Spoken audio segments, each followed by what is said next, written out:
आदाब नमस्कार, मैं रिदा खानम। आप देख रहे हैं सियासत टीवी पर हिंदी समाचार। एक नजर डालते हैं की हेडलाइंस पर। संजय राउत बोले, गैरकानूनी तरीके से केजरीवाल को जेल में डाला गया। दिल्ली जल संकट, आतिशी अनिश्चित भूख हड़ताल पर, राजघाट में श्रद्धांजलि से शुरू किया अनशन। अरविंद केजरीवाल को झटका, दिल्ली हाई कोर्ट ने जमानत पर लगाई रोक। क्या गुजरात की कंपनी ने कराई यूपी में सिपाही भर्ती पेपर लीक, अखिलेश यादव के दावे से मची हलचल। सऊदी में 1000 हाजियों की मौत, मैक्सिको में 125 से ज्यादा मौतें, दुनिया के 4 देश जो भारत से ज्यादा गर्मी से तड़प रहे। अब समाचार विस्तार से। अंतर्राष्ट्रीय योग दिवस पर प्रधानमंत्री नरेंद्र मोदी ने कहा कि आज कश्मीर की धरती से मैं दुनिया भर के सभी लोगों को अंतर्राष्ट्रीय योग दिवस की बधाई देता हूं। 10 साल पहले मैंने संयुक्त राष्ट्र में अंतर्राष्ट्रीय योग दिवस मनाने का प्रस्ताव रखा था। भारत के प्रस्ताव को 177 देशों ने समर्थन दिया था, जो अपने आप में एक रिकॉर्ड है। मैं देश के सभी लोगों को, दुनिया के कोने कोने में योग कर रहे लोगों को, कश्मीर की धरती से योग दिवस की बधाई देता हूं। साथियों, इंटरनेशनल योगा डे 10 वर्ष की ऐतिहासिक यात्रा पूरी कर चुका है।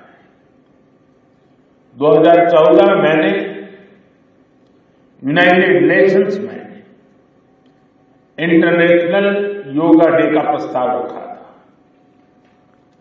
भारत के इस प्रस्ताव का 177 देशों ने 177 समर्थन किया था और ये अपने आप में एक रिकॉर्ड था। तब से योग दिवस लगातार नए रिकॉर्ड बनाता जा रहा है। 2015 में दिल्ली में कर्तव्य पथ पर 35,000 लोगों ने एक साथ योग किया। ये भी एक विश्व रिकॉर्ड था। पिछले साल मुझे अमेरिका में यूएन हेडक्वार्टर्स में योग दिवस के आयोजन का नेतृत्व करने का अवसर मिला था। इसमें भी 130 से ज्यादा देशों के लोगों ने भाग लिया। शिवसेना नेता संजय राउत ने दिल्ली के मुख्यमंत्री अरविंद केजरीवाल को जमानत मिलने पर कहा कि दिल्ली के मुख्यमंत्री, जो कि मोदी जी को बार बार हराता है, इसलिए चुनाव के पहले उन्हें गिरफ्तार कर लिया जाता है, जबकि इनके पास कोई सबूत नहीं है, कोई कागज नहीं है, कोई कानून नहीं है। एक सिटिंग चीफ मिनिस्टर को, जिसके पास विधानसभा में पूरा बहुमत है और वो दिल्ली जैसा राज्य है, सिर्फ वो मोदी जी को बार बार हराता है, पराजित करता है, इसीलिए इन चुनाव के वक्त उन्हें गिरफ्तार कर लिया। कोई एविडेंस नहीं, कोई कागज नहीं, कोई कानून नहीं। अब लगभग 3 महीने केजरीवाल जी जेल में रहे, वो भी पूरा गैर कानूनी तरीके से। और भी मंत्री तिहाड़ जेल में है। आप हेमंत सोरेन जेल में है। मुंबई में और महाराष्ट्र में बहुत से ईडी के ऐसी केसेस है, लोग जेल में है। केजरीवाल जी छूट गए। मेरी पार्टी शिवसेना उनका स्वागत करती है, उनका अभिनंदन करती है और खास करके दिल्ली के पीएमएलए कोर्ट को धन्यवाद देती है। कोर्ट ने कहा है कि एविडेंस कहा है, केजरीवाल जी के खिलाफ 0 एविडेंस है, फिर भी ईडी अमित शाह और मोदी जी के कहने पर 7 बार के सांसद भर्तृहरि मेहताब को गुरुवार को लोकसभा का अस्थायी अध्यक्ष नियुक्त किया गया। संसदीय कार्य मंत्री किरेन रिजिजू ने ये जानकारी दी। उन्होंने कहा कि कटक से भाजपा सांसद मेहताब को लोकसभा के अध्यक्ष का चुनाव होने पर पीठासीन अधिकारी के रूप में कर्तव्यों का निर्वहन करने के लिए संविधान के अनुच्छेद 95(1) के तहत राष्ट्रपति द्रौपदी मुर्मू द्वारा अस्थायी अध्यक्ष प्रोटेम नियुक्त किया गया है। इस पर कांग्रेस नेता जयराम रमेश ने विरोध जताया है। ये बिल्कुल संसदीय परंपरा के खिलाफ है। देखिए, परंपरा क्या है, ट्रेडिशन कन्वेंशन क्या कहता है कि सबसे वरिष्ठ सांसद को स्पीकर प्रोटेम नियुक्त किया जाता है। और ये स्पीकर प्रोटेम है क्या, 2 दिन के लिए है, शपथ ग्रहण समारोह के लिए है। 26 तारीख को तो नया स्पीकर का चुनाव होने वाला है, 24 और 25 को सारे सांसद शपथ लेंगे और उसकी अध्यक्षता स्पीकर प्रोटेम करेंगे। परंपरा के अनुसार सबसे वरिष्ठ सांसद नियुक्त किए जाते हैं। 18वीं लोकसभा में 2 ऐसे सांसद हैं जिनका 8 टर्म हो चुका होगा। एक तो कोडिकुनिल सुरेश हैं कांग्रेस के, जो ये 8वां टर्म है, और दूसरा वीरेंद्र कुमार जी, जिनका भी 8वां टर्म है। वीरेंद्र कुमार जी मंत्री बन गए हैं, मंत्रिमंडल में वो सामाजिक न्याय और सशक्तिकरण मंत्रालय के मंत्री हैं, कैबिनेट मंत्री हैं, सम्मानित व्यक्ति हैं। और पिछले लोकसभा में पिछले स्पीकर प्रोटेम वही थे। 2019 में वीरेंद्र कुमार जी ही स्पीकर प्रोटेम थे और 2014 में कमलनाथ जी थे स्पीकर प्रोटेम कांग्रेस के। इस बार देखिए कोडिकुनिल सुरेश का टर्न बनता है, उनकी बारी आती है, 8 टर्म है, 8वां टर्म है, पर उनको नहीं नियुक्त किया जाता है। और भर्तृहरि महताब को, जिसका 7वां टर्म है, 6 टर्म उनका बीजेडी का है और अभी 7वां टर्म बीजेपी का है, उनको नियुक्त किया जाता है। तो इसके मुझे समझ में नहीं आता है, पर मेरे मन में 2 विचार हैं। एक तो यह है कि ये टकराव की राजनीति है, ये बुलडोजर की राजनीति की मानसिकता से ये हटे नहीं है। पहले दिन से ही टक्कर लेना चाहते हैं, दिखाना चाहते हैं कि हम हुकूमत में हैं, हम चलाएंगे। हालांकि जनादेश प्रधानमंत्री के खिलाफ है, व्यक्तिगत उनकी हार हुई है, नैतिक हार हुई है, राजनीतिक हार हुई है। अभी वो श्री 400 नहीं है, वो श्री 240 है, 1/3 प्रधानमंत्री हैं, पर बुलडोजर की राजनीति है, बुलडोजर की मानसिकता। महाराष्ट्र विधानसभा चुनाव को लेकर एनडीए के नेतृत्व वाले महायुति गठबंधन में कुछ भी ठीक नजर नहीं आ रहा है। सीट के बंटवारे को लेकर रस्साकशी शुरू हो गई है। इस बीच शिवसेना के 98वें स्थापना दिवस समारोह में रामदास कदम ने लोकसभा चुनाव में सीट बंटवारे में देरी के लिए भाजपा और अजीत पवार पर निशाना साधा है। भाजपा और अजीत पवार पर हमला बोलते हुए उन्होंने कहा कि अगर भाजपा की तरह शिवसेना शिंदे गुट के लोकसभा उम्मीदवारों की घोषणा 2 महीने पहले हो जाती है तो हम भी 15 सीटें जीत सकते थे। जब हमने अपने उम्मीदवारों का ऐलान किया तो भाजपा बीच में आ गई, उन्होंने इन सीटों पर अपना दावा ठोक दिया। रामदास कदम ने विधानसभा चुनाव में 100 सीटों पर पार्टी की उम्मीदवारी ठोक दी है। उन्होंने कहा कि अगर हम 100 सीटों पर चुनाव लड़ते हैं तो कम से कम 90 सीटें ज़रूर जीतेंगे। ऐसे में उन्होंने एकनाथ शिंदे के शिंदे गुट के लिए 100 सीटों की मांग करने का अनुरोध किया है। पहले नीट एग्जाम में गड़बड़ियां और फिर यूजीसी नेट एग्जाम रद्द होने पर एनटीए लगातार शक के घेरे में है। युवा कांग्रेस ने नीट और नेट परीक्षाओं में गड़बड़ियों को लेकर छात्रों के लिए न्याय की मांग को लेकर केंद्रीय शिक्षा मंत्री के दिल्ली आवास के बाहर विरोध प्रदर्शन किया। युवा कांग्रेस के राष्ट्रीय अध्यक्ष श्रीनिवास बीवी ने कहा कि परीक्षा घोटाला छात्रों के साथ साथ देश के भविष्य के साथ भी धोखा है। केंद्रीय शिक्षा मंत्री धर्मेंद्र प्रधान पर देश को गुमराह करने का आरोप लगाया। कांग्रेस नेता राहुल गांधी ने भी प्रधानमंत्री नरेंद्र मोदी पर कटाक्ष किया। परीक्षा में गड़बड़ी पर राहुल गांधी ने कहा कि ऐसा कहा जा रहा है कि पीएम मोदी ने रूस यूक्रेन युद्ध रोक दिया, लेकिन वो भारत में पेपर लीक को नहीं रोक पाए या रोकना नहीं चाहते हैं। बीवी ने कहा कि धर्मेंद्र प्रधान को न केवल इस्तीफा देना चाहिए बल्कि कड़ी पूछताछ का भी सामना करना चाहिए। देश में कोई भी परीक्षा बिना धांधली के नहीं होती। छात्र सोशल मीडिया पर अपनी निराशा व्यक्त कर रहे हैं। हरियाणा से रोज 100 मिलियन गैलन पानी दिए जाने की अपनी मांग को लेकर दिल्ली की जल मंत्री आतिशी आज से अनिश्चितकालीन भूख हड़ताल कर रही हैं। इससे पहले वे महात्मा गांधी को श्रद्धांजलि देने राजघाट पहुंची। उनके साथ अरविंद केजरीवाल की पत्नी सुनीता, आप सांसद संजय सिंह और सौरभ भारद्वाज भी मौजूद रहे। अभी आतिशी जी का आज अनशन शुरू हो रहा है। इसके लिए आपके मुख्यमंत्री जी ने एक संदेश भेजा था जो मैं आप सबके सामने पढ़ के सुना देती हूँ। इस बार पूरे देश में भीषण गर्मी पड़ रही है, तापमान 50 पर चला गया है। कहा जा रहा है कि इतनी गर्मी शायद 100 साल में पहली बार पड़ी है। ये किसी के हाथ की बात नहीं है, भगवान की मर्जी है ये तो।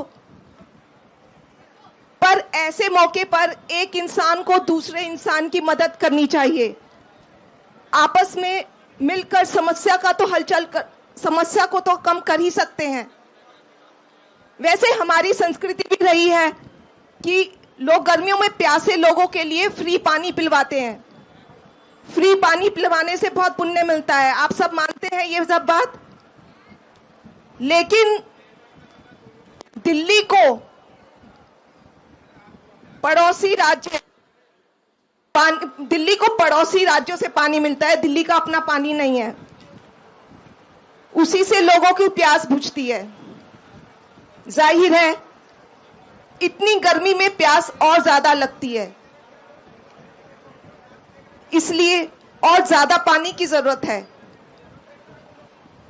हमें उम्मीद थी कि हमें इस मुश्किल के वक्त में पड़ोसी राज्यों का और सहारा मिलेगा, लेकिन इतनी बड़ी मुश्किल की घड़ी में भी हरियाणा सरकार ने दिल्ली को रोजाना मिलने वाला पानी भी कम कर दिया।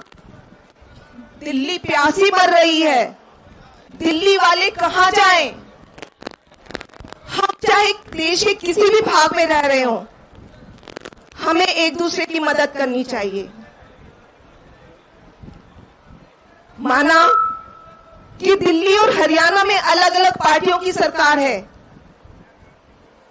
पर क्या ये वक्त राजनीति करने का है? आप ही बताइए, राजनीति करनी चाहिए पानी के मसले पर? अभी कहीं या तो भूकंप आता है या कहीं देश के हिस्से में किसी में भी बाढ़ आती है, तो हम सब ये नहीं देखते कि ये किस पार्टी की सरकार है। पूरा देश वहां के पीड़ित लोगों की राहत जुटाने में लग जाता है, तभी तो हम एक देश हैं। दिल्ली शराब नीति से जुड़े मनी लॉन्ड्रिंग मामले में मुख्यमंत्री अरविंद केजरीवाल को झटका लगा है। केजरीवाल की जमानत याचिका के खिलाफ दिल्ली हाई कोर्ट ने कहा कि सुनवाई होने तक निचली अदालत के आदेश पर रोक लगी रहेगी, यानी कि केजरीवाल जब तक तिहाड़ जेल से रिहा नहीं होंगे तब तक की हाई कोर्ट मामले की सुनवाई नहीं कर लेता। देखिए, ऐसा कभी सुना नहीं। लोअर कोर्ट के बेल का ऑर्डर अभी अपलोड ही नहीं हुआ, हमें ही नहीं मिला, किसी को मिला ही नहीं।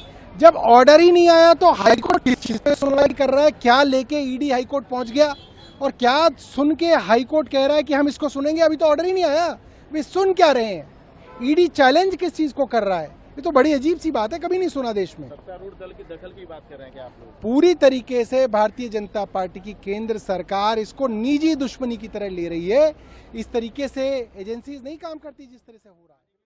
दिल्ली भाजपा अध्यक्ष वीरेंद्र सचदेवा ने कहा कि पानी की कालाबाजारी, पानी की चोरी आपके मंत्री और विधायक करते हैं और ये उसको रोकने के बजाय सिर्फ सुर्खियों में बने रहना चाहते हैं। कल हरियाणा के मुख्यमंत्री और जल मंत्री ने स्पष्ट कर दिया कि दिल्ली को जितना पानी देना चाहिए हरियाणा उससे अधिक दे रहा है। इस पर आतिशी का कुछ भी जवाब नहीं आता। अगर ये चोरी और कालाबाजारी रोक ले तो दिल्ली को आराम से पानी मिल सकता है। देखिए, जहां तक यूनिटी की बात है वो तो इस लोकसभा चुनाव के परिणाम के बाद हमने भी देखी कि दोनों दल अलग अलग धाराओं पर चल रहे हैं और ये हमें पहले से तय था कि भ्रष्टाचारी गठबंधन दिल्ली में टिकेगा नहीं, खत्म होना ही था। और पानी की जिस धरने की बात आप करिए वो नौटंकी आम आदमी पार्टी का चरित्र है। पानी की कालाबाजारी, पानी की चोरी आम आदमी पार्टी के विधायक और उनके मंत्री करते हैं। ये उसको रोकने की बजाय सिर्फ सुर्खियों में बना रहना चाहते हैं। कल हरियाणा सरकार के मुख्यमंत्री, उनके जल मंत्री ने आज सुबह भी पूरा स्पष्ट कर दिया कि दिल्ली को हरियाणा जितना पानी देना चाहिए उससे अधिक दे रहा है। उस पर आतिशी का कोई जवाब नहीं आता।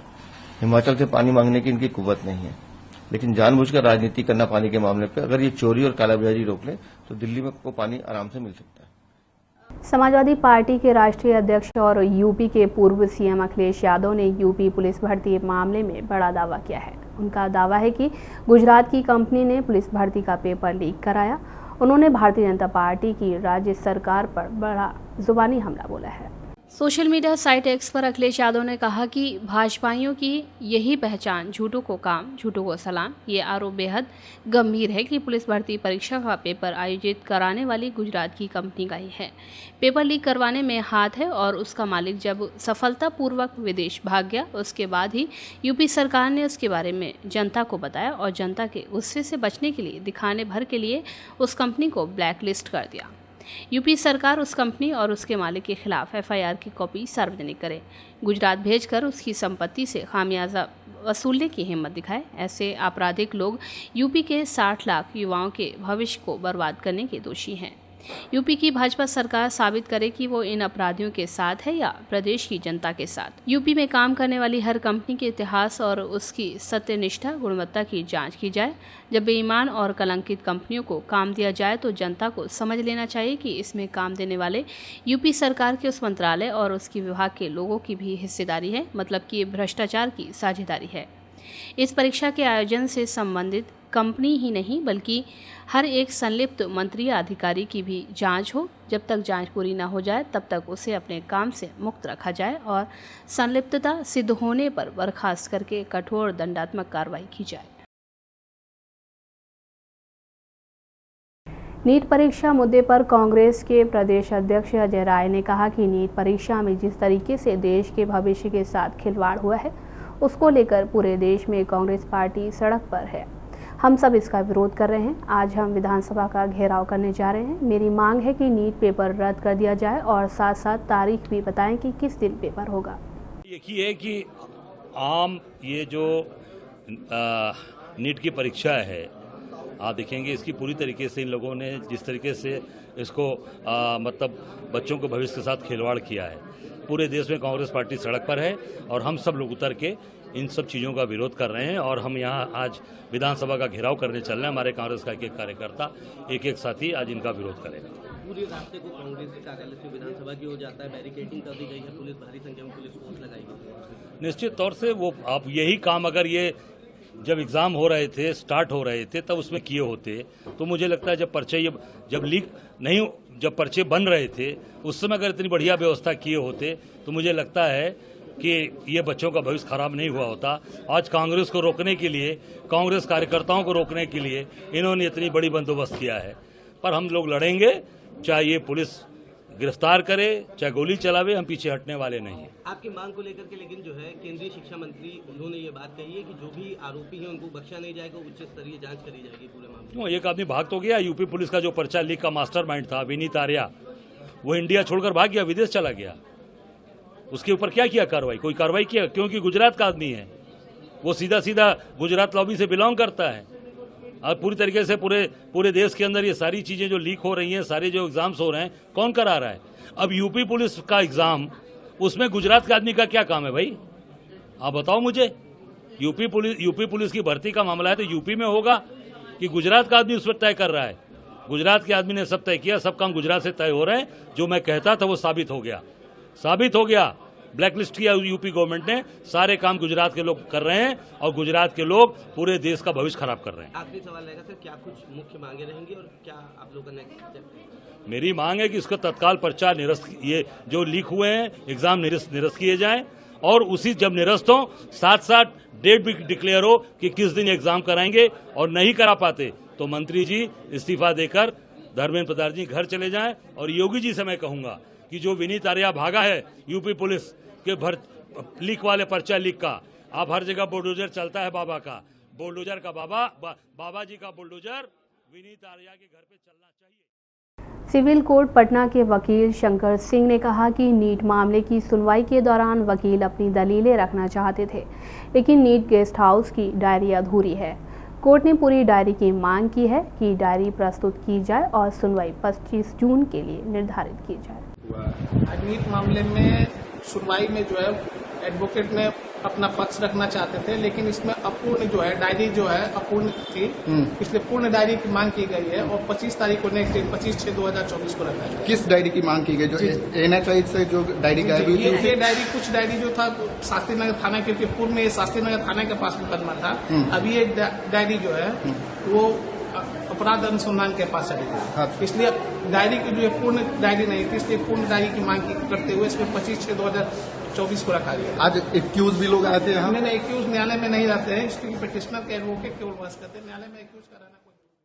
आरजेडी नेता तेजस्वी यादव ने कहा कि जहां भी भाजपा शासित राज्य है, चाहे बिहार हो, गुजरात हो या हरियाणा हो, इन तीनों जगह पेपर लीक हुआ है। मैं मुख्यमंत्री से कहना चाहता हूं कि मेरे सहायक को बुला ले और पूछताछ कर ले, लेकिन डिप्टी सीएम जो सवाल उठा रहे हैं, ईओयू ने इस बात को लेकर आज तक नहीं कहा है। इन लोगों को ज्ञान नहीं है। हम मई से आवाज उठा रहे हैं कि कार्रवाई करनी चाहिए। अरे जब बीजेपी चाहे राज्य सरकार में रहे या केंद्र सरकार में रहे, पेपर लीक होना ही है, वो तय है।